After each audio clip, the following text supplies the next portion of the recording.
warahmatullahi wabarakatuh. Salam sejahtera, Om Swastiastu, Namo Buddhaya, salam kebajikan, Rahayu Rahayu. Halo adik-adik, kawan-kawan, sobat-sobat, perkenalkan, nama saya Ardi Febrianto. Saya adalah seorang guru dari SDN 1 Banyutowo. Nah, adik-adik, kawan-kawan, tahukah kalian ada satu energi yang paling banyak digunakan untuk aktivitas manusia? Coba bayangkan, energi apakah itu? Ya, betul. Itu adalah energi listrik. Energi listrik adalah energi yang paling banyak digunakan untuk aktivitas manusia. Coba kalian sekarang bayangkan yang ada di rumah, ada di sekolahan, ada di kantor, dan di sekeliling kalian. Ada alat-alat apa saja? Ada kulkas, ada handphone, ada laptop, ada televisi, ada radio. Semua menggunakan energi listrik. Jadi energi listrik adalah energi yang paling banyak digunakan untuk aktivitas manusia. Nah, sekarang kita akan belajar mengenai rangkaian listrik sederhana. Bagaimanakah? Lanjut, let's go. Kawan-kawan, pertama kita akan belajar dulu mengenai komponen-komponen rangkaian listrik. Di samping tadi ada sebuah rangkaian listrik sederhana. Yuk amati, di dalam rangkaian tersebut ada komponen apa saja? Ya betul, yang pertama ada sumber listrik. Di rangkaian ini sumber listriknya adalah berupa baterai. Jadi sumber listrik adalah semua benda yang dapat menghasilkan listrik. Komponen yang kedua adalah konduktor. Di rangkaian ini konduktor berupa kabel. Ya, konduktor adalah segala benda yang dapat menghantarkan listrik. Dan komponen yang ketiga adalah saklar. Pasti di rumah kalian banyak saklar listrik. Jadi saklar ini adalah alat untuk memutuskan dan menghubungkan arus listrik.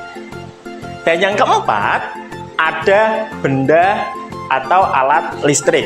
Di sini rangkaian ini menggunakan lampu. Jadi semua benda yang memanfaatkan listrik. Jadi itu adalah komponen-komponen dasar dari rangkaian listrik sederhana. Kita akan belajar mengenai rangkaian listrik, jenis-jenis rangkaian listrik berdasarkan cara menyusun alat listriknya. Di sini alat listriknya adalah lampu ya. Coba lihat, ada dua rangkaian listrik. Bagaimanakah perbedaan cara menyusun antara kedua rangkaian tersebut? Nah, yang atas itu disusun secara berurutan atau berderet. Ya, jadi disusun secara berderet tersebut dinamakan rangkaian seri. Jadi rangkaian seri ini hanya ada satu aliran listrik saja, satu alur aliran listrik saja. Nah, yang bawah itu disusun secara bercabang, ada cabangnya. Nah, kan dilihat ada cabangnya, cabang 1 dan cabang 2. Itu dinamakan rangkaian listrik paralel. Nah, sekarang kita akan belajar mengenai perbedaan rangkaian seri dan paralel. Nah, kalau tadi rangkaian seri disusun secara, ya betul, berurutan. Kalau paralel secara bercabang. Nah, yang kedua, coba lihat ada gambar apa itu? Ada gambar alat dan bahan. Jadi kalau rangkaian seri itu bahannya lebih sedikit. Kalau paralel membutuhkan lebih banyak saklar, lebih banyak kabel karena bercabang. Nah, yang ketiga, coba amati yang seri, ada gambar apa itu? Satu lampu dilepas, maka lampu yang lain akan ikut mati karena satu aliran. Sedangkan untuk paralel itu apabila satu cabang lampu mati, maka yang lain masih bisa tetap nyala karena bercabang. Tidak, yang cabang itu yang mati itu tidak dilalui cabang yang lain. Itulah keuntungan paralel. Yang ketiga, dari nyala terang lampu. Kalau seri, karena satu aliran berurutan, maka yang paling terang adalah yang dekat baterai. Kemudian selanjutnya lebih redup. Untuk yang paralel, karena misalkan cabang 3, jadi satu aliran listrik itu langsung dibagi 3 sama rata, jadi nyalanya sama rata. Nah, sekarang kita akan belajar contoh-contoh dari penerapan kedua rangkaian tersebut. Yang pertama, rangkaian seri terlebih dahulu. Kira-kira contohnya apa? Yang pertama ada lampu senter. Yang kedua ada lampu hias yang digunakan di rumah makan atau pada saat Natal atau acara-acara 17-an. Yang ketiga ada rangkaian lampu taman. Jadi ada satu saklar di situ. Sekali dimatikan maka semua lampu mati. Sekarang contoh dari rangkaian paralel. Yang pertama ada lampu lalu lintas itu menggunakan 3 saklar, jadi rangkaian paralel. Yang berikutnya adalah lampu pada keyboard, ya, keyboard komputer. Yang ketiga adalah lampu pada perumahan, jadi setiap perumahan mempunyai 1 saklar, ya, jadi perumahan 1, perumahan 2 berbeda. Sekarang ada gambar apa ini? Gambar rumah. Nah kawan-kawan, coba rumah kalian kira-kira menggunakan rangkaian seri atau rangkaian paralel? Nah sekarang kita akan mengadakan percobaan membuat rangkaian listrik sederhana untuk miniatur rumah. Bagaimana keseruannya? Let's go! Pada praktikum kali ini Pak Adi akan dibantu oleh ketiga murid Pak Adi yang berasal dari SDN 1 Banyutowo. Yang pertama ada, halo, nama saya Ahmad Aksel Fikri. Yang kedua, halo, nama saya Muhammad Sarul Manaf. Dan yang ketiga, halo, nama saya Fatal Mai. Nah, pertama-tama kita akan menyiapkan alat dan bahan dulu yang ada pada berikut ini.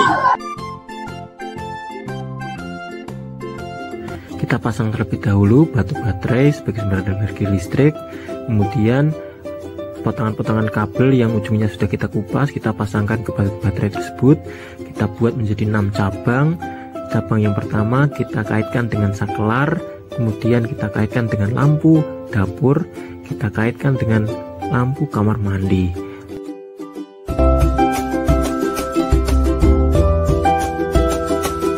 Kita uji terlebih dahulu lampu dapur dan lampu kamar mandi dapat menyala.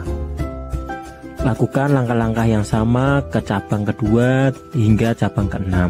Cabang kedua sambungkan dengan saklar dan lampu yang ada di ruang keluarga. Cabang ketiga sambungkan dengan saklar dan lampu yang ada di kamar keluarga. Cabang keempat sambungkan dengan saklar dan lampu yang ada di kamar anak. Cabang kelima sambungkan dengan saklar dan lampu yang ada di ruang tamu.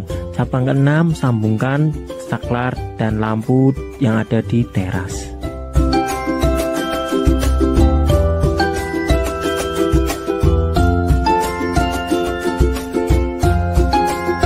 Tahap akhir, ke-6 cabang tersebut kita sambungkan menjadi satu aliran kembali, kemudian kita sambungkan ke batu baterai.